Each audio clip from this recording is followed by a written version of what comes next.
pessoal, estamos de volta. Este é o tema 7. Vamos tratar de interpretação e integração da lei processual penal. Eu adianto que, para você entender a integração da lei processual penal, você vai assistir a aula 5. Então, quando eu chegar aqui no tópico integração da lei processual penal, eu vou te remeter à aula 5, quando falamos de fonte, porque lá nós, ao abordarmos o artigo 3º do CPP, nós já tratamos, exaurimos esse assunto de integração da lei processual penal. E por que que eu coloquei isso aqui então e estou remetendo à aula 5? Porque qualquer curso, qualquer livro que você estudar, você vai estudar esse assunto quando verificar esse tema, interpretação. Então, vai estudar interpretação e integração da lei processual penal. Só que, na nossa metodologia, você vai assistir lá a aula 5, você vai verificar que eu procurei já antecipar, achei mais pertinente. E aqui eu remeto, então já fica como uma revisão. Então, o que, que eu sugiro? Você ter assistido a aula 5 e depois voltar aqui e assistir a aula 20 para complementar bem o seu estudo. Então, o que, que nós vamos falar aqui no tema 7, na aula 20? A moldura de Hans Kelsen e o ato de escolha do intérprete. Ah, isso aqui, o que é isso, professor? É divagação, isso cai em concurso? Tem com perguntas aí para promotor de justiça, defensor público, magistratura, que vai abordar um aspecto dessa questão aqui mais filosófica e também voltada à teoria do direito, que você vai estudar muito isso aqui em direito constitucional. Então você vai se preocupar lá em direito constitucional com essas teorias mais elaboradas, porque tem uma profundidade maior com relação a um outro tema que chama hermenêutica. Aqui na nossa interpretação, nós vamos estudar uma hermenêutica clássica. Então, hermenêutica clássica. A hermenêutica moderna, você vai estudar lá em direito constitucional, que vai puxar muito para essa questão de filosófica, da teoria, ou seja, da hermenêutica moderna. Aqui nós vamos abordar hermenêutica clássica e você vai entender tudo isso e esse entendimento é fundamental para que você se dê bem no concurso. Outra coisa que eu vou te avisar aqui, que esse tema para processo penal, ele não tem muitas questões, não é muito cobrado isso. E quando você tem lá um concurso, são diversas questões.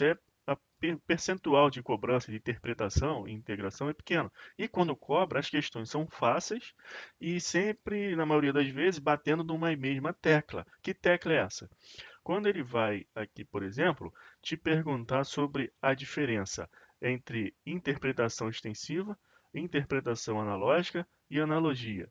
Então ele utiliza muito questões para diferenciar esses três assuntos aqui. Outra questão também que é recorrente de cobrança quando se estuda interpretação e integração é você conceituar e definir analogia e também interpretação extensiva. Então está lá também na diferença que nós vimos. E outra questão também bem simples, que cobra bastante em diversos concursos, diversos níveis, é sobre a literalidade do artigo 3º do CPP. Então, assim, basta você olhar a aula 5 de novo, se você já assistiu, assistir se não assistiu, assistir essa aula aqui, fazer uma revisão, mas não se preocupa muito, é bem fácil. Para processo penal. Onde você vai se preocupar muito com hermenêutica, interpretação em direito constitucional. Quando você estudar hermenêutica constitucional, você tem que dominar muito essas questões mais complexas e são bem cobradas. Então vamos lá, nós vamos ver também interpretação da lei processual penal, o conceito, classificação ou hermenêutica clássica. Então tem a classificaçãozinha dos tipos de interpretação, que é chamada de hermenêutica clássica. Então aqui é mais simples, não é a hermenêutica moderna lá do direito constitucional. Vamos ver interpretação extensiva, interpretação analógica e analogia. Formas de procedimento interpretativo, integração da lei processual penal, seria o último assunto desse tema 7, e eu te remeto à aula 5. Alguma jurisprudência ao longo da aula e questão de concurso. Outra coisa, esse tema aqui, para processo penal, é bem questão relacionada à memorização. Vocês vão ver uma classificação, tem que realmente entender, existe aí uma gama de entendimento que vai te ajudar a memorizar, mas não vamos nos enganar, realmente você precisa memorizar, porque é aquele tipo de assunto classificatório. tá bom? Então é tranquilo, dedique-se um pouco a esse tema e muito mais aos outros temas de processo penal. Então vamos dar início aqui e só entender rapidamente o que é a moldura de Hans-Kelsen, o ato de escolha do intérprete e como isso é cobrado em concurso para processo penal. Então vamos lá. Em linguagem fácil, o que você precisa entender quanto a este assunto aqui? Que a interpretação, ela tem um conceito, uma ideia.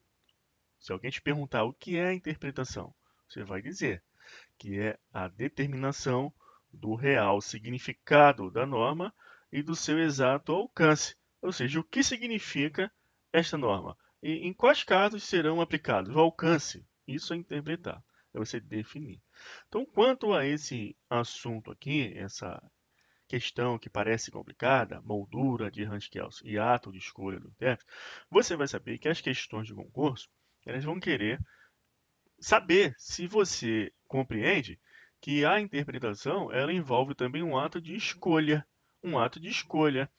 porque quando você interpreta algo, você está definindo o significado e também está buscando determinar o exato alcance. Isso muitas vezes pode encontrar uma área cinzenta, pode ter alguns significados possíveis, pode ter alcances possíveis. E quem explicou isso de uma forma bastante ímpar foi o justo filósofo Hans Kelsen. Ele disse o quê? Isso aqui que eu extraí do seu livro clássico, que é a Teoria Pura do Direito.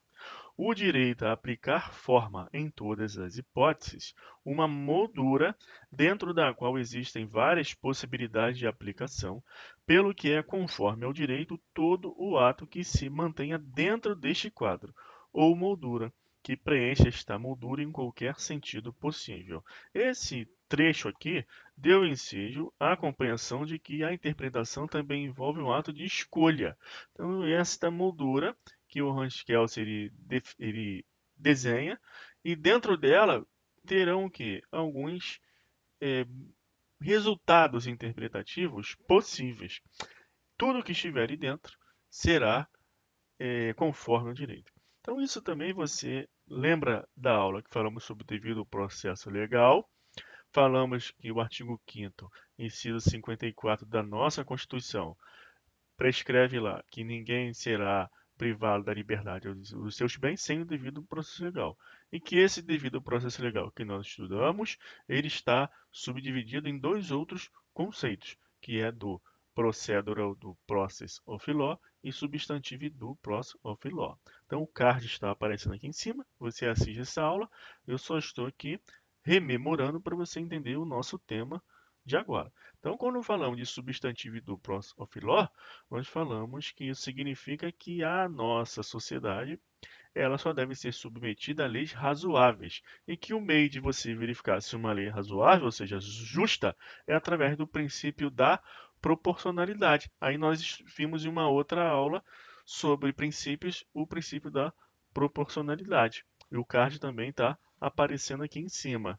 Então vimos que o princípio da proporcionalidade é um princípio implícito e ele visa o quê? Servir de termômetro de meio de aferição se as leis são razoáveis, são justas. O mesmo vai se dar com relação aos resultados interpretativos. Dentro dessa moldura, terão algumas possibilidades. Pelo princípio da razoabilidade, da proporcionalidade, com base no substantivo do prosofiló, tem que se verificar o quê? Qual interpretação que é justa, é razoável. Então, essa ideia você precisa ter em mente, porque as questões de concurso, principalmente aqueles concursos para cargos de promotor de justiça, magistratura, defensor, vai abordar essa questão. E como que é o formato dessas questões? Vai te perguntar se o processo interpretativo é algo que é definido por um processo de reconhecimento da interpretação do sentido e do alcance da norma que seja o correto. Então, é um processo de identificação, reconhecimento, como se só existisse uma resposta correta. E não é assim. Você vai sempre buscar aquela alternativa que te leve a esse processo também de escolha, tá bom? Então não é só identificação e reconhecimento, como se o intérprete fosse extrair a verdade que está naquela norma. Não, envolve também um processo de escolha. Então, para você não ficar navegando muito à deriva, perdido, eu já vou te mostrar a questão. Vou antecipar lá a nossa hora da luta, aqui, ó, que a gente faz nossas questões. Eu vou te mostrar logo a questão para você já resolver essa parte, que é um probleminha mais complexo que temos quando estudamos esse tema de interpretação. Então tá aqui, ó. Promotor de Justiça 2013. A interpretação da lei nunca é uma atividade exclusivamente recognitiva. Recognitiva é só um termo mais bonito para chamar de reconhecimento e identificação. Ou seja, mas é sempre fruto de uma escolha prática a respeito de hipóteses interpretativas alternativas. Isso aqui é verdadeiro, tá? Então já antecipamos a questão. Essa questão é retirada com base em qual estudo, qual ideia, qual doutrina, qual texto? É com base aqui na nossa teoria pura do direito, a questão da moldura e da escolha do intérprete. Então, eu preciso que você entenda a ideia, e aí você resolve qualquer questão, ok? Então, vamos avançar. Interpretação da lei processual. Conceito. O que é interpretar? Interpretar a lei é atividade inerente a todo operador do direito, especialmente pelo fato de que o legislador nem sempre é feliz ao ditar normas, valendo-se de termos dúbios, contraditórios, obscuros e incompletos. Não se trata de processo de criação de norma, nem de singelo suprimento de lacuna, mas de dar o real significado de uma lei. Então eu vou destacar esse trecho aqui agora. Eu quero que você lembre que interpretar é dar o real significado a uma lei, que não é processo de criação nem de singelo suprimento de lacunas. Não é processo de criação nem de suprimento de lacuna. Por que que eu estou destacando? Porque as questões de concurso confundem você e misturam interpretar com integrar, integração e criar norma. Então não é nada disso. Você lembra deste destaque que eu estou dando aqui e acerta a sua questão. Continuando, o capês ele vai acrescentar que além de determinar o real significado, a interpretação consiste em fixar o exato alcance. E é assim que é cobrado em concurso e é assim que deve ser compreendido. Interpretação é a atividade que consiste em extrair da norma seu exato alcance e significado. Então, interpretar, determinar alcance e significado. Alcance: quais casos serão aplicados? Quais casos estarão submetidos àquela norma? E que norma é essa? É o significado. O que significa a norma? Exemplo clássico que eu vou te dar, que você ouve assim que adentra na faculdade de Direito. É aquela história de que em determinado edifício tem uma placa: proibido entrar com cães e gatos. E aí chega um sujeito lá com um leão na coleira. Pode entrar? Então é aquela questão que depende o quê? De uma interpretação que busque determinar o exato alcance. Vai ser aplicado aos leões também ou só a cães e gatos? E aos elefantes? E o significado? O que que aquela norma ela pretende? Ela deseja o quê? Que naquele edifício não adentre animais. Por quê? Qual a causa? É a perturbação? É o risco? Então, isso é um processo interpretativo. Outro exemplo clássico também é quando a pessoa entra num edifício e tem uma placa: proibido adentrar com animais. E aí chega lá um garotinho com um peixinho dourado, pequenininho, no aquário. Pode entrar? Pode ter um morador ali com um peixinho? Ou só também são animais maiores que possam causar algum tipo de perigo ou perturbação que naquele condomínio não seja tolerado? Então aqui são exemplos para você entender o que é interpretar. E isso não pode ser considerado o quê? Um processo de criação de norma, nem de suprimento de lacuna. Lacuna é só quando não existe a norma. Tem norma? Não é lacuna, ok? E criação de norma também não é, porque a norma existe e apenas está sendo interpretada. Então, continuando aqui, uma remissão ao artigo 5º da Lei de Introdução às Normas do Direito Brasileiro. Na aplicação da lei, o juiz atenderá aos fins sociais a que ela se dirige e às exigências do bem comum. Então, a Lei de Introdução às Normas do Direito Brasileiro dá um norte ao intérprete para que ele determine na interpretação o alcance e o significado. E aí você lembra do nosso exemplo do peixinho e do leão e observa que na aplicação da lei, aquela norma, o juiz deve atender aos fins sociais a que ela se dirige. Qual a finalidade daquela placa, daquela mensagem de proibição no edifício? E as exigências do bem comum, o que é necessário para que se atenda àquela norma. Então, se o morador ingressar na justiça, questionando o ingresso da criança com o peixinho dourado, o juiz vai se valer aqui, ó, do artigo 5º da Lei de Solucionamento do Direito Brasileiro para determinar o alcance e o significado da regra, ok?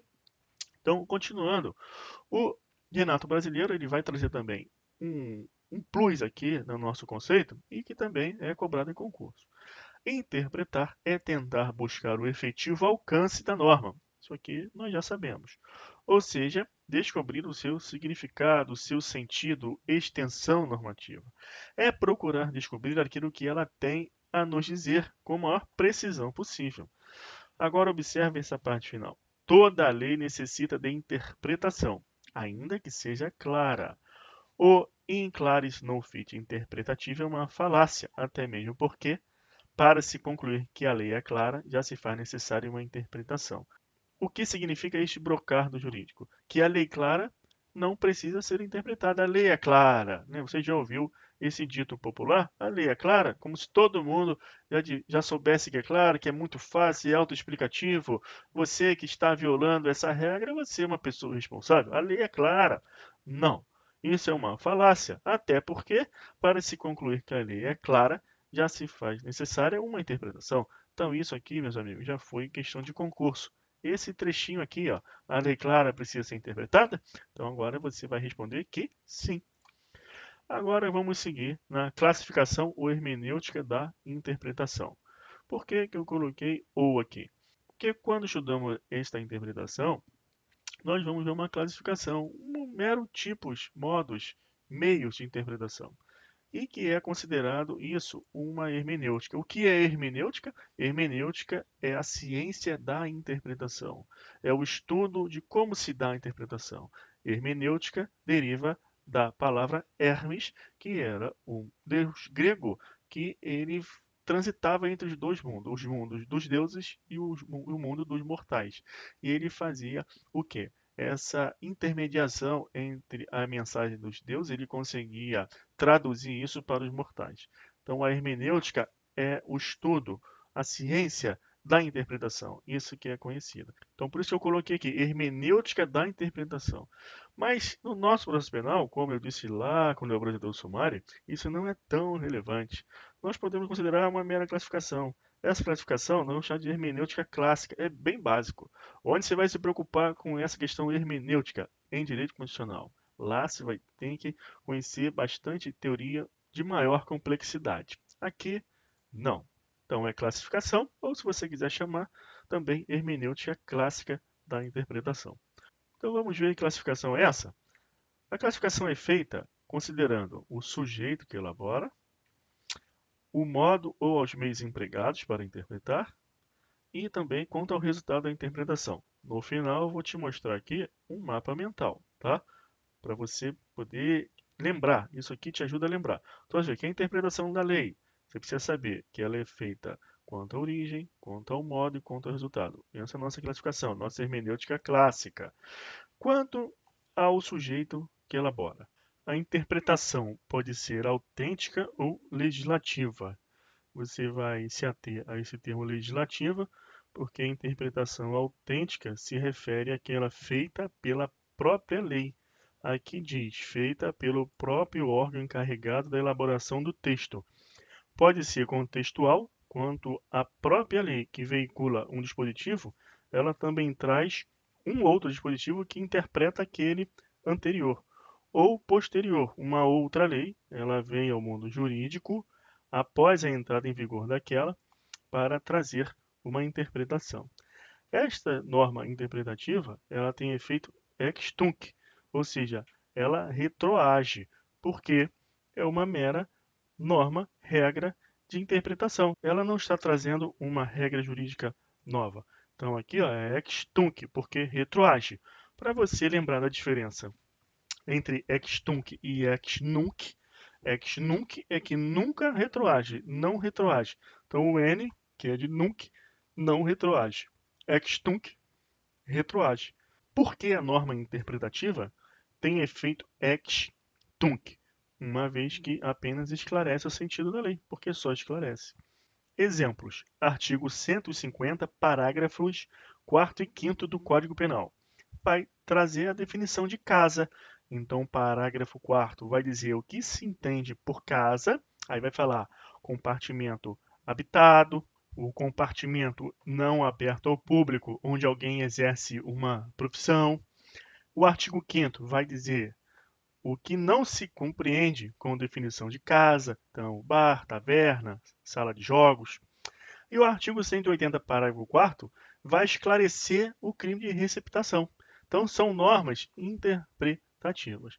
Quando existem essas regras legais, que elas trazem interpretação de outras regras, tem-se a interpretação autêntica ou legislativa, aquela feita pelo próprio legislador. Outra classificação quanto ao sujeito que elabora é a interpretação doutrinária ou científica, feita pelos estudiosos e cultores do direito. E aqui um OBS, uma atenção, quanto à exposição de motivos das leis. Elas constituem uma forma de interpretação doutrinária. Então, a exposição de motivos do Código de Processo Penal, em forma de interpretação doutrinária, e não autêntica, uma vez que não são leis. Então, qual a diferença da exposição de motivos para a interpretação autêntica feita pela norma? Que a exposição de motivos não configura lei. E mais uma classificação quanto ao sujeito que elabora, que é a interpretação judicial.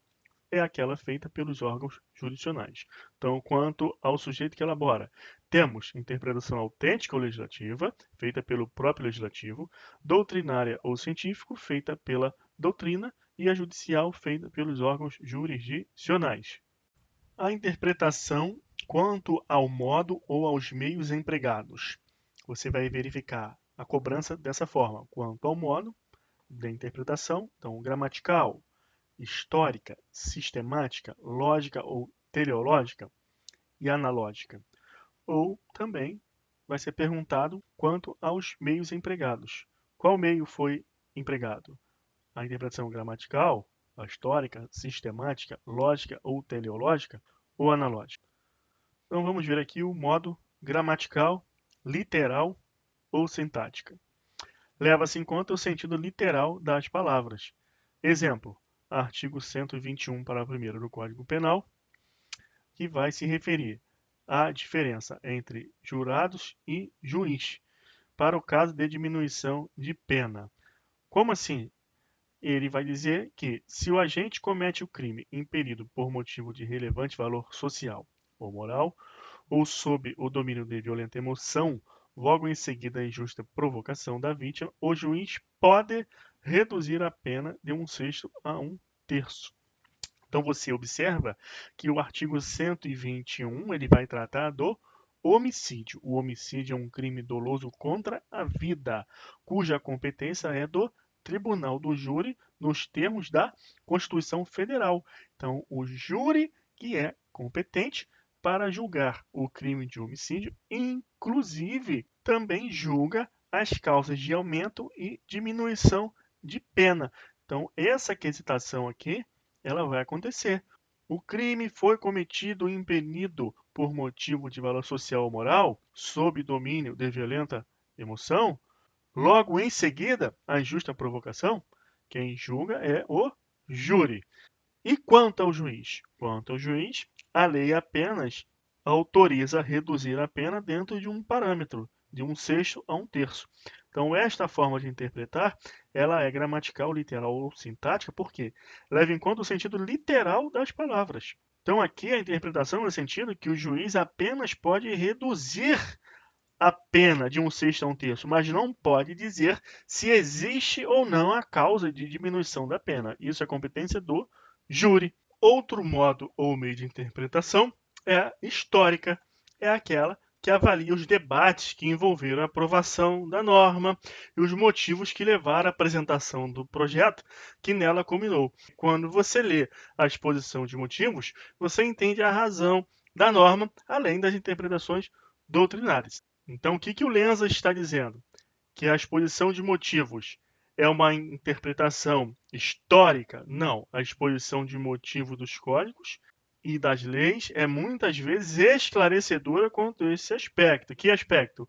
Os debates que envolveram a aprovação da norma. Interpretação sistemática. Esse meio de interpretação, ele busca o significado da norma por sua integração com os demais dispositivos de uma mesma lei ou com o sistema jurídico como um todo. Vamos ver um exemplo mais à frente, você vai entender muito bem o modo de interpretação sistemática. Outro meio de interpretação é a interpretação lógica ou teleológica. Busca-se a vontade da lei, atendendo-se aos seus fins e à sua posição dentro do ordenamento jurídico. Tem como referência o artigo 5º da Lei de Introdução às Normas do Direito Brasileiro, quando determina ao juiz que, na aplicação da norma, leve em consideração os fins sociais a que ela se dirige e as exigências do bem comum. Também vamos ver um exemplo mais à frente. E, por fim, quanto ao meio de interpretação, temos a interpretação analógica, aquela em que o intérprete se vale de um processo de semelhança com outros termos constantes na mesma norma, para analisar o conteúdo de algum termo duvidoso ou aberto. Então, a interpretação analógica está em verde, porque as questões de concurso gostam de cobrar a diferença entre interpretação analógica e analogia e interpretação extensiva.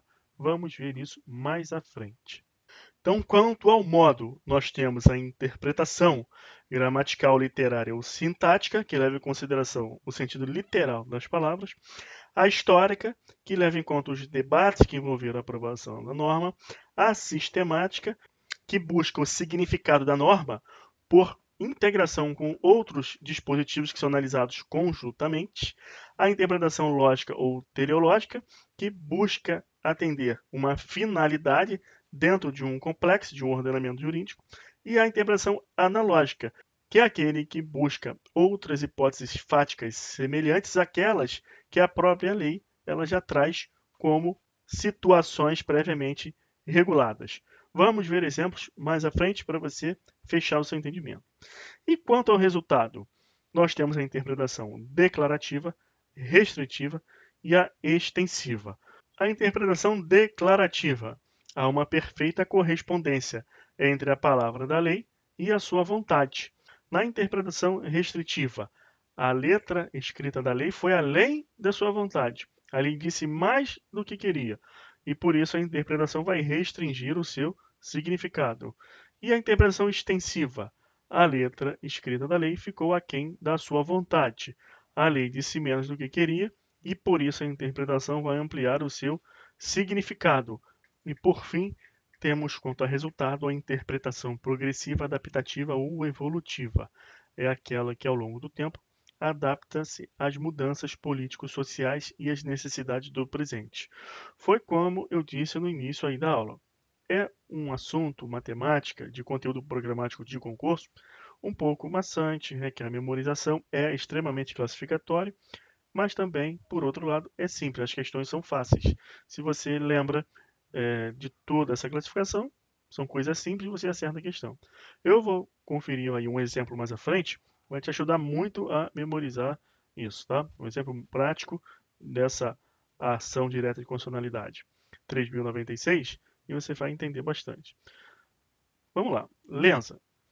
A utilização de um dos métodos interpretativos não exclui os demais, sendo comum que vários deles sejam levados em conta para chegar à interpretação ideal do dispositivo controvertido. E qual é o exemplo? Foi o caso aqui da ação direta de inconstitucionalidade 3096, que envolveu o artigo 94 do Estatuto do Idoso e a Lei dos Juizados Especiais Criminais.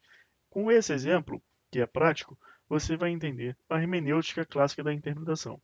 E o que sucedeu na ADI 3096? O artigo 94 do Estatuto do Idoso, ele dispõe de forma literal que aplica-se o procedimento da Lei dos Juizados Especiais Criminais, que é o conhecido procedimento sumaríssimo, aos crimes previstos no Estatuto do Idoso, cuja pena máxima seja de até 4 anos.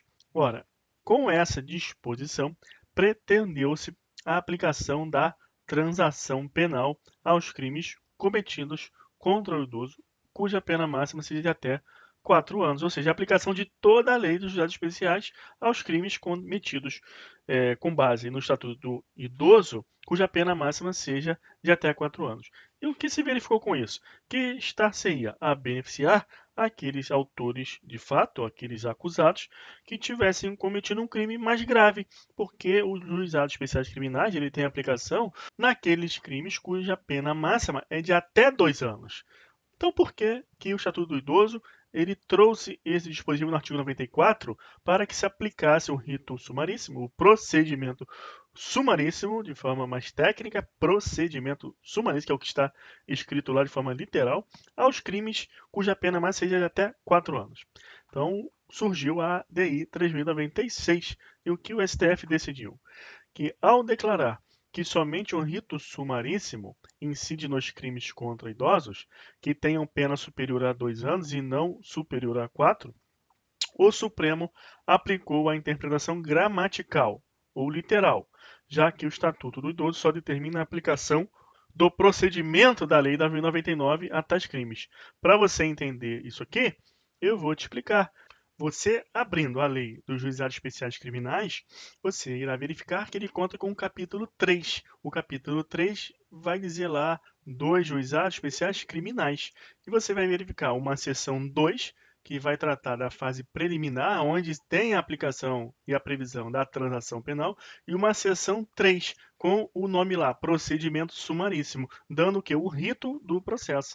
E você volta depois no Estatuto do Idoso, no artigo 94, você vai ler que o que é aplicado aos crimes de até 4 anos, pena máxima 4 anos, é o procedimento sumaríssimo, ou seja, a seção 3 do capítulo 3. Então, essa interpretação dada pelo STF é gramatical por quê? Porque está aplicando somente o procedimento, porque é o que está escrito lá no artigo 94, a aplicação do procedimento. E isso afastou o quê? A transação penal a esses crimes que são mais graves. Inclusive, a pena é maior, já que os juizados especiais, lá no artigo 61, você lê que ele é previsto para aqueles crimes cuja pena máxima é de até 2 anos. Então, como que se vai aplicar, prever, dispor sobre transação penal em crime de 4 anos? Seria uma contradição. Então, aqui você tem hipótese de interpretação literal gramatical.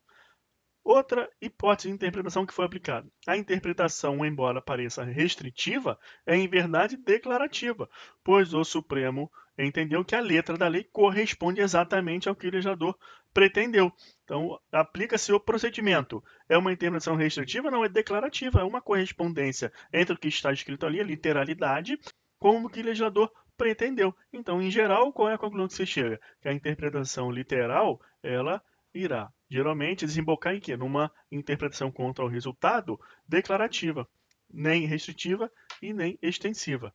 Mais uma conclusão. No que se refere aos fins a que a lei se destina, em interpretação teleológica, pode-se dizer que a intenção do legislador era tornar mais sério o procedimento judicial, tendo em vista a especial condição do idoso, adotando por isso o procedimento sumaríssimo. Em hipótese alguma, a intenção seria de permitir que medidas despenalizadoras à transação penal tivesse maior alcance, alcançando justamente crimes de maior gravidade, com penas maiores, contra referidas pessoas a que a lei pretendeu conferir maior proteção, inclusive com a agravação das penas. E mais uma conclusão, considerando que o artigo 71 do Estatuto do Idoso prevê o quê? A tramitação em prioridade dos processos em que figure como parte o interveniente pessoa idosa. A interpretação também teve caráter o quê? Sistemático, porque o artigo 71 ele fala sobre a prioridade na tramitação. Então a ideia legislativa, a finalidade também está alimentada por uma interpretação sistemática. Essa conclusão teleológica também está alimentada pela interpretação sistemática que está feito conjuntamente. Então aqui, ó, a interpretação teve também caráter sistemático, no sentido de que outros dispositivos do mesmo estatuto deixam claro que a intenção legislativa era apenas a de tornar mais sério o procedimento e nunca a de beneficiar os infratores. Então, eu espero que com este exemplo você tenha aí uma ajuda no seu processo de memorização dessa classificação.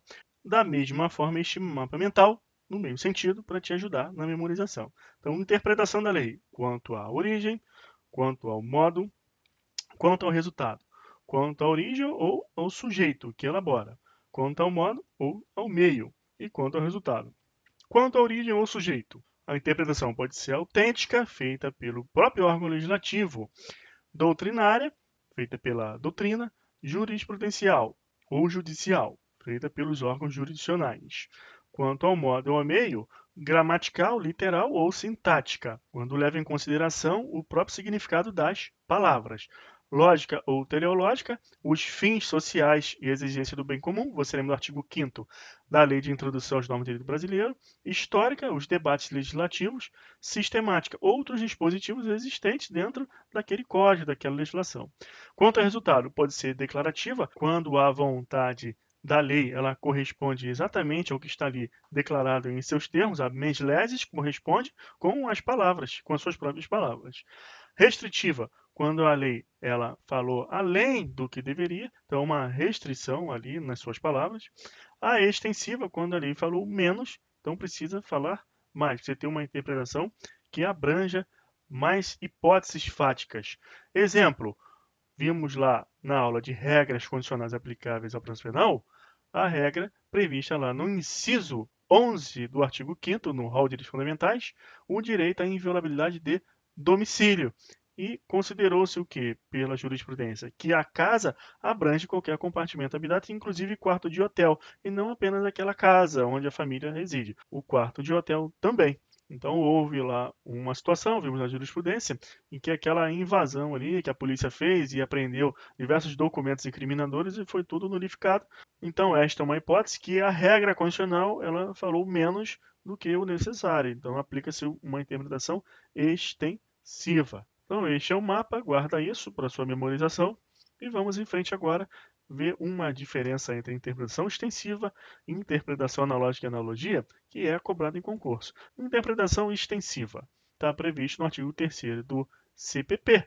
O CPP diz no artigo 3º que a lei processual penal admitirá interpretação extensiva e aplicação analógica, bem como o princípio do direito. Nada mais, nada menos, quer dizer que no processo penal é possível a aplicação de interpretação extensiva, analogia e aplicação de princípios, ok? Olha o que o caput vai dizer. A lei processual admite a interpretação extensiva, por não conter dispositivo diversando sobre o direito de punir, segue-se que a forma rigorosa de interpretar o direito penal não se aplica ao processo penal. Então, a legalidade estrita do direito penal não tem espaço aqui no processo penal, porque aqui nós não estamos tratando de uso puniente, é apenas do processo. O preceito, todavia, não é absoluto, pois tratando-se de dispositivos restritivos da liberdade pessoal e que afetem direito substancial do acusado, ou seja, os assuntos sobre prisão em flagrante, prisão preventiva, o texto deverá ser rigorosamente interpretado em seu sentido estrito. Então, tudo aquilo que leva o sujeito à prisão, interpretação em sentido estrito, mas de regra não, porque de regra o processo penal não trata do ius puniendi, da punição, da prisão. O mesmo quando se trata de regras de natureza mista, ou também chamada de híbrida, aquelas regras que elas têm um caráter penal e processual penal. Então nós vamos estudar lá no CPP um dispositivo que é o artigo 24, parágrafo 2º. O que vai dizer lá? Que quando o crime for praticado em detrimento do patrimônio da União, do Estado e do município, a ação penal será pública. Mas não consta o que? Distrito Federal. Então pode-se valer o intérprete da interpretação extensiva para aplicar também a ação penal pública aos crimes cometidos em detrimento do patrimônio do Distrito Federal, acrescentar uma decisão extensiva? Não pode, porque essa norma teria o quê? Caráter híbrido. Ela visa o quê? A punição, agravar, piorar a situação do autor do fato. Então não pode. Tem que ter o quê? Uma investida o quê? Legislativa. O processo legislativo modifica a lei, mas não pode o intérprete se valer de interpretação extensiva, porque aí tem o quê? Caráter híbrido. Então não pode. Então o que o NUT vai também acrescentar? Utilizando-se a interpretação extensiva, podemos corrigir um aspecto da lei, que disse menos do que deveria ter previsto, desde que não tenha o que? Um caráter penal, como o exemplo que eu dei do artigo 24, para o segundo que vamos estudar, lá quando formos ver o código. Na interpretação extensiva, amplia-se o conteúdo do termo, para alcançar o autêntico sentido da norma. Então, uma ampliação. O que as questões de concurso não fazem? Querem te confundir com analogia. Qual é a diferença para analogia? Na analogia não existe a regra, não tem nenhuma regra. Então você vai quer integrar, é um meio de integração. Então você estuda lá na aula 5 meio de integração. Aqui interpretação extensiva. Existe o texto, existe a regra, a norma. Você só estende o seu significado. Exemplo de interpretação extensiva. Quando se cuida das causas de suspeição do juiz, deve-se incluir também o jurado, que não deixa de ser um magistrado, embora leigo. Observa que aqui não há nenhum problema com relação à punibilidade do agente. Pelo contrário, é benéfico ao réu, ao acusado, que o jurado também se submeta às regras de suspeição. Outro exemplo, onde se menciona no Código de Processo Penal a palavra réu para obter liberdade provisória, é natural incluir-se indiciado. Então, eu trouxe aqui os dispositivos aqui do CPP que vai tratar da prisão em flagrante. Então, nós vamos lembrar, nós já falamos disso aí em passant, vamos estudar mais à frente no código, quando virmos de prisões, a prisão em flagrante, mas para você entender esse exemplo de intervenção extensiva, olha isso aqui, ó, o dispositivo que trata de prisão em flagrante, que até 24 horas após a realização da prisão em flagrante, deve ser encaminhado o quê? O auto de prisão em flagrante ao juiz, para que ele avalie se aquela prisão realmente foi legal. Se não, tem que o quê? Relaxar. Se foi legal, vai verificar se existem as hipóteses da prisão preventiva, lá 312. Mas se não for nada disso, se ela for legal, prisão é legal, mas não for nada disso, não é hipótese de prisão preventiva, tem que conceder o que é o sujeito? A liberdade provisória. Então tá aqui, 310. Ao receber o auto de prisão em flagrante, o juiz deverá fundamentadamente conceder liberdade provisória, com ou sem fiança. Mas você vai verificar depois no parágrafo único que se o juiz verificar pelo auto de prisão em flagrante, que o agente praticou o fato sob o paro das excludentes de ilicitude, ou seja, estado de necessidade, legítima defesa, estrito cumprimento do dever legal, o exercício regular de direito, que ele poderá fundamentadamente conceder ao acusado liberdade provisória. Só que você observa que quando tem uma prisão em flagrante e ainda não tem a ação penal, não tem denúncia, não tem acusado, tem o que? Indiciado. Então, no auto de prisão em flagrante, o delegado ele lavrou o auto, ele já indicia ali o sujeito, tem indiciado, mas não tem acusado. Então, aqui sim, você puxa esse exemplo, que é uma forma de interpretação natural e extensiva para você também abranger o indiciado. E o que é a interpretação analógica? A interpretação analógica é um processo de interpretação usando a semelhança indicada pela própria lei. Você entende melhor vendo o exemplo, o caso do artigo 254.2 do CPP, cuidando das razões de suspeição do juiz ao usar na própria lei a expressão estiver respondendo o processo por fato análogo. Então, a própria lei autoriza o juiz buscar uma identificação, uma determinação do que seja análogo. Que fato é análogo àquele que o acusado está respondendo e que o seu cônjuge ascendente ou descendente também esteja respondendo, mas com relação a um fato que seja análogo. Então você verifica que aí tem uma abertura interpretativa, que a lei ela vai autorizar que o juiz preencha esta moldura, esta abertura. E esta autorização vem expressamente no próprio dispositivo. Por isso que nós chamamos de interpretação analógica e não analogia. Porque na analogia não tem norma nenhuma, não tem regra jurídica alguma. Na analogia, estamos diante de um vazio legislativo. Outro exemplo, CPP artigo 80. Observa, será facultativa a separação dos processos quando as infrações tiverem sido praticadas em circunstâncias de tempo ou de lugar diferentes, ou quando, pelo excessivo número de acusados, e para não lhes prolongar a prisão provisória, ou por outro motivo relevante, o juiz reputar conveniente a separação. Então, você observa aqui a hipótese de interpretação analógica. A lei ela traz uma regra que vem com algumas hipóteses fáticas já expressamente delineadas. Então, tem aqui, ó, excessivo número de acusados, para não lhes prolongar a prisão provisória, ou outro motivo relevante. Esse outro motivo relevante tem que ter uma conexão lógica com aqueles motivos que a lei trouxe expressamente como hipótese de separação dos processos. Analogia. Quanto à analogia, ensina Carlos Maximiliano que, no sentido primitivo tradicional, oriundo da matemática, é uma semelhança de relações. Passar por inferência de um assunto a outro de espécie diversa é raciocinar por analogia. Esta se baseia na presunção de que duas coisas que têm entre si um certo número de pontos de semelhança possam, consequentemente, assemelhar-se quanto a um outro mais. Está aqui na obra Hermenêutica e Aplicação do Direito. Está aqui na obra Hermenêutica e Aplicação do Direito. Propositadamente, eu trouxe essa obra porque na comunidade jurídica, essa obra do Carlos Maximiliano é considerada uma obra de ponta, uma obra de referência sobre hermenêutica e interpretação. Então está aqui uma definição de analogia e agora vamos ver uns exemplos.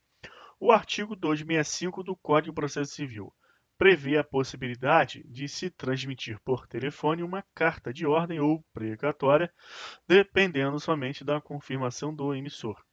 Não havendo dispositivo semelhante no CPP, tem-se usado tal preceito para a transmissão de ordens de habeas corpus para a soltura do paciente, justamente porque mais eficaz. Então você sempre vai lembrar aquilo que está demarcado. Não havendo dispositivo semelhante. A analogia, ela existe quando não há o dispositivo semelhante. Há um vazio legislativo, o que o diferencia da interpretação extensiva e da interpretação analógica, porque nesses dois pontos existe a norma. Apenas em um caso se estende o seu significado e no outro a própria norma ela autoriza o juiz a buscar outros fatos semelhantes, análogos àqueles já expressamente previstos. Outro exemplo. Não há um número especificado no Código de Processo Penal para ouvir testemunhas no caso de exceção de suspensão apresentada contra o juiz, razão pela qual deve-se usar o disposto no artigo 357, parágrafo 4º do CPC de 2015, ou seja, 3 para cada fato. Observa mais uma vez, não existe a norma e busca-se a analogia ao dispositivo do CPC. Outro exemplo. Habeas corpus de revisão criminal à luz do artigo 580 do CPP. E aqui eu trago uma jurisprudência para te explicar a situação. É firme a orientação jurisprudencial desta Casa de Justiça quanto à interpretação extensiva e à aplicação analógica da norma contida no artigo 580 do CPP. A aplicação analógica é sinônimo de analogia. Artigo que, em tema de concurso de agentes, preceitua a decisão do recurso interposto por um dos réus ser fundado em motivos que não sejam de caráter exclusivamente pessoal, aproveitará os outros. Isso para admitir a aplicação do efeito extensivo, mesmo às hipóteses de decisão favorável proferida em sede não recursal, como, por exemplo, em revisão criminal ou em habeas corpus. Isto porque o 580 ele vai falar expressamente de recurso. Então, está aqui, ó, a adição do recurso. E habeas corpus e revisão criminal não são recursos. Habeas corpus é uma ação autônoma de impugnação. E revisão criminal também é uma ação. Então, não são recursos. Logo, aplicou-se uma analogia utilizando o próprio diploma processual penal. No caso acima, a utilização foi de diploma diverso, foi o CPC. Outro exemplo, tutela de urgência do CPC aplicada no CPP. Está aqui também uma jurisprudência para te demonstrar a aplicação. A quinta turma deste STJ, em julgado recente, acolheu orientação no sentido de que não se verifique eventual nulidade na decretação da prisão preventiva por meio de antecipação de tutela recursal, pleiteada no bojo de recurso em sentido estrito manejado pelo Ministério Público. Não existe no CPP a previsão de tutela antecipada recursal, tutela de urgência, evidência, não existe. Então houve o que? Uma aplicação analógica com base em dispositivo do CPC. Outro exemplo aqui do Tribunal de Justiça do Rio de Janeiro, 8ª Câmara Criminal, habeas corpus, está aqui o número para você consultar. A aplicação do artigo 143, parágrafo único do CPC. A aplicação analógica ao processo penal por força do artigo 3º. O que quer dizer? O artigo 3º do CPP admite analogia, aplicação analógica. E houve a aplicação do 143, parágrafo 1 do CPC. Qual foi o caso aqui? A parte, ela impetrou um habeas corpus reclamando providência do juiz, que com base no artigo 143, ao seu fundamento, teria omitido ato que deveria ser praticado ou de ofício ou por requerimento da própria parte. Esse dispositivo fala o quê? Que o juiz responde por dolo ou fraude se retardar sem motivo justificável a providência que deve ser tomada. O que o tribunal aplicou? Aplicou o parágrafo único do CPC em analogia, porque diz que para a configuração da infração do juiz, que deve a parte requerer ao juiz que determine a providência reclamada e se esse requerimento não for apreciado no prazo de 10 dias. Então, nesse caso, houve uma aplicação analógica do parágrafo único do artigo 143 do CPC, o que obstaculizou a pretensão do impetrante à busca da providência pelo tribunal, sobre o qual se deu uma alegação de retardamento, de omissão, sem justo motivo por parte do magistrado. Formas de procedimento interpretativo. Também existe aqui uma classificação bem simples. Certamente você aprenderá isso aqui com bastante facilidade. Então vamos ver. Quais são as formas que existem para proceder à interpretação? Por equidade. A equidade é a base da ética, do sentimento de justiça. Então existe o que? Uma correspondência ética e jurídica da circunscrição, daquela situação da aplicação de uma regra, uma norma a um caso concreto. Isso tudo à luz do sentimento de justiça, da ideia de justiça, da ética. Também pela doutrina, ou seja, uma forma de interpretar à luz da doutrina, à luz de estudos, investigações, reflexões teóricas dos cultores do direito. E também outra forma de interpretar, uma forma procedimental para que seja possível a interpretação é através da jurisprudência, uma repetição constante de decisões no mesmo sentido em casos semelhantes. Então, falou-se em forma de procedimento interpretativo, você lembra de equidade, doutrina e jurisprudência. Falou-se em classificação da interpretação quanto ao sujeito que elabora, você vai lembrar que ela é autêntica ou legislativa, feita pelo legislativo, a doutrina também e a judicial. Então, basicamente é a mesma coisa, a única diferença é que na forma de procedimento interpretativo entra a equidade. Agora, a integração da lei processual penal, como eu falei, você deve assistir a aula 5, fontes do processo penal 4, porque já tratamos desse assunto lá nessa aula. Hora da luta. Agora vamos resolver as questões de concurso para fixação do conhecimento. Técnico de controle externo, 2012. No que concerne à interpretação da norma processual penal, é incorreto afirmar. Ele quer saber o que está errado. É possível que uma determinada regra tenha seu campo de incidência ampliado pela interpretação de resultado extensivo. Está correto. Existe uma regra, se eu for ampliar a sua incidência, haverá uma extensão realmente do resultado. Então está certo. Aqui é verdadeiro. É possível integrar a norma, estendendo sua aplicação para casos não previstos pelo legislador. Então, assim, se não tem previsão em algum caso, é uma ausência, um vazio legislativo, eu vou falar em integração.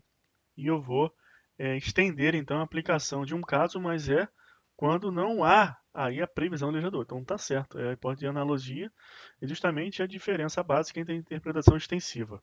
Está correto. Leis processuais penais que limitem a liberdade do acusado ou o exercício do direito de defesa podem receber interpretação ampliativa? Não. Nesse caso, nós vamos fugir à regra do direito processual penal. A regra está no artigo 3º, que diz que no processo penal é admitida a interpretação extensiva. Só que nós vamos lembrar daquelas hipóteses das leis híbridas, as leis mistas, que elas têm também uma carga de direito penal, ou seja, de algum fator que favorece o ius puniente estatal, no sentido que a situação da pessoa fica pior se aplicar aquela regra processual penal com relação aos seus riscos de ser preso. Então, nesse caso, não. Então, aqui é o falso, porque não pode receber interpretação ampliativa às leis híbridas, às regras híbridas ou mistas.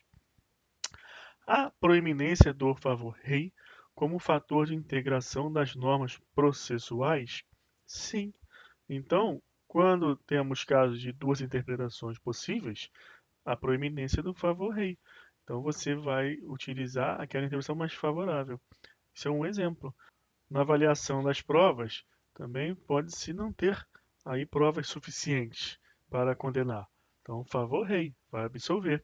Ou no caso de dúvida, se o fato aconteceu de uma forma ou de outra, sendo que uma é favorável ao réu e a outra é prejudicial. Se existe dúvida, favor rei vai escolher a forma benéfica ao réu. O favor rei é aplicável como critério de solução de dúvida sobre questão de direito. Aqui também está correto. O favor rei é aplicável como critério de solução de dúvida sobre questão de fato ou de direito, não importa. O que importa é se houver o que? Dúvida. Vai favorecer ao acusado. 2015, Defensor Público Substituto. De acordo com o CPP, a analogia equivale à norma penal incriminadora? Não. Protegida pela reserva legal, razão pela qual não pode ser usada contra o réu. Não é assim. Nós vimos o quê? Que não será possível utilizar no processo penal nenhum meio de interpretação ou, quiçá, integração que favoreça o ius puniendi estatal, no que diz respeito às normas híbridas, como nos exemplos dados. Agora, normas estritamente processuais podem ser utilizadas contrariamente ao réu, mesmo para desfavorecê-lo, desde que não tenha aquela carga penal, direito penal.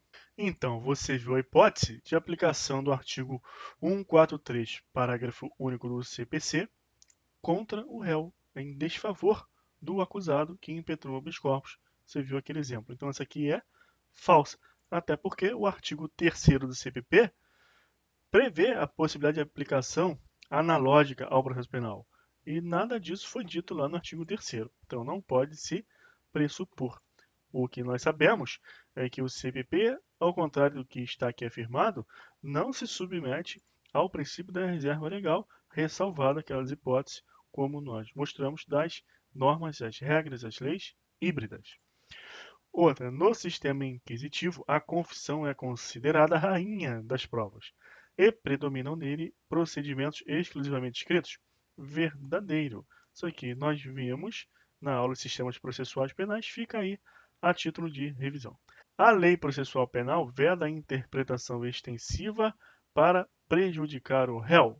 Isso aqui é falso. Mesma coisa do que eu falei aqui com relação à analogia. O artigo 3º do CPP, ele autoriza a interpretação extensiva e não faz nenhuma ressalva. E o CPP não se submete ao princípio da legalidade estrita da reserva legal, exceto quando a norma tem caráter híbrido. Outra, a interpretação extensiva é um processo de integração. Está errado. Interpretação, pelo próprio nome diz, não é integração, é interpretação, por meio do qual se aplica uma determinada situação para o qual inexiste hipótese normativa própria. Aqui ele está falando de analogia. E se inexiste, é analogia. Se eu vou estender uma norma para buscar um campo de incidência maior, é interpretação extensiva. Aqui, se existe, é analogia. Então, isso aqui é falso. Para o uso da analogia, é importante considerar a natureza do diploma de onde se deve extrair a norma reguladora? Falso. Nós vimos aplicação analógica com base no CPC, com base no próprio CPP. Então, isto não é necessário. Esta consideração da natureza do diploma de onde se deve extrair a norma reguladora. 2015. Agentes de atividades penitenciárias. A analogia é a ampliação do conteúdo da lei efetivada pelo aplicador do direito nos casos em que a norma diga menos do que deve. Isso aqui é interpretação extensiva. 2014. Técnico judiciário. Lei processual penal. Não admite interpretação sistemática? Nós vimos que sim. Na nossa hermenêutica da interpretação. Existe lá a interpretação sistemática. Isso aqui é falso. Não admite aplicação analógica? Falso. Admite e, por força, expressa a disposição do CPP, artigo 3º. Não admite o suplemento dos princípios gerais do direito? Falso. O artigo 3º também admite expressamente. Não deve ser interpretada sempre restritivamente? Não, não deve. Por quê? Porque a lei processual penal não está submetida à reserva legal, ao princípio da legalidade estrita, pode ser interpretada em desfavor do acusado, exceto naqueles casos específicos em que a natureza da norma é híbrida, tem a carga penal, prejudicar o réu com risco de que ele seja preso. Não admite a interpretação extensiva. Admite. Então, isso aqui é falso, artigo 3º. Outra, promotor de justiça 2013. Aqui nós vimos no início da aula, é aquela hipótese que eu quis mostrar para efeitos de sua compreensão sobre a teoria do Hans-Kelsen, da moldura e da escolha do intérprete. 2009, defensor público. Marque a opção incorreta, ele quer a errada. Quanto ao sujeito, a interpretação pode ser autêntica, doutrinária e jurisprudencial? Verdadeiro. Interpretação gramatical é a que se inspira no próprio significado das palavras? Verdade. Interpretação lógica ou teleológica é aquela que visa precisar a genuína vontade da lei, a vontade nela manifestada. Sim, verdade, e tem como referência o artigo 5º da Lei de Introdução das Normas de Direito Brasileiro.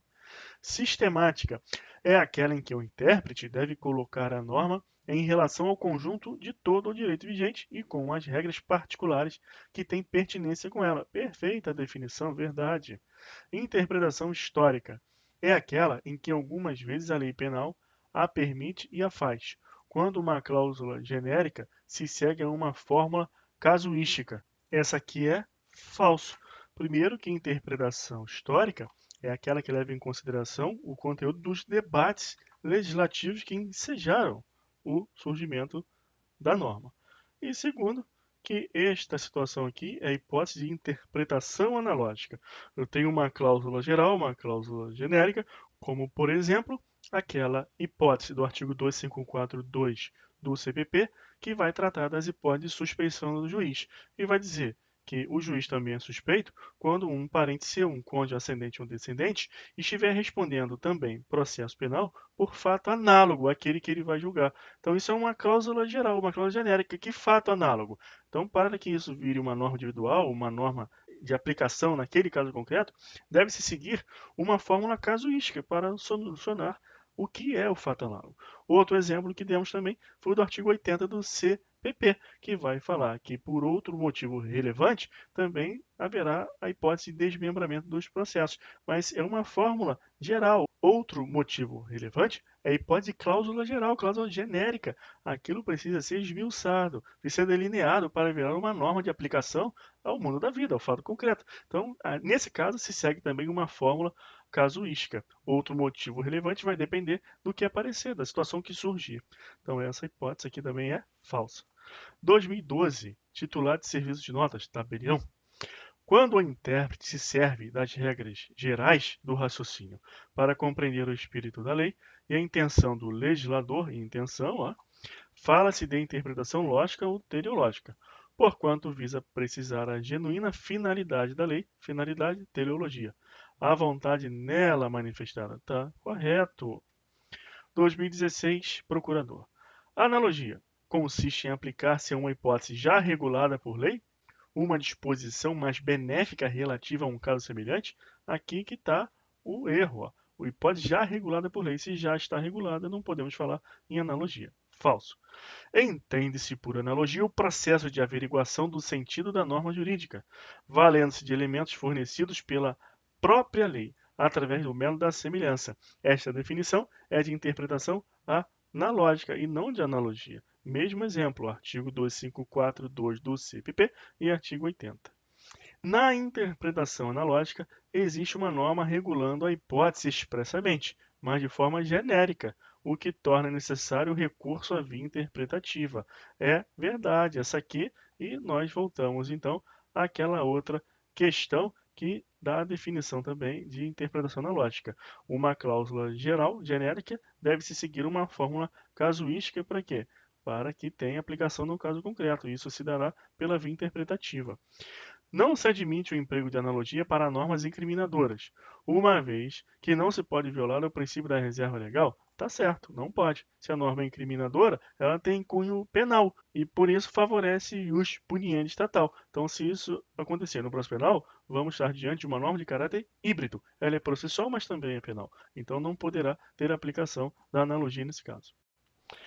Parabéns, fim. Chegamos então ao fim de mais um tema, interpretação e integração da lei processual penal. Bons estudos, até a próxima. Vamos dar sequência no nosso curso.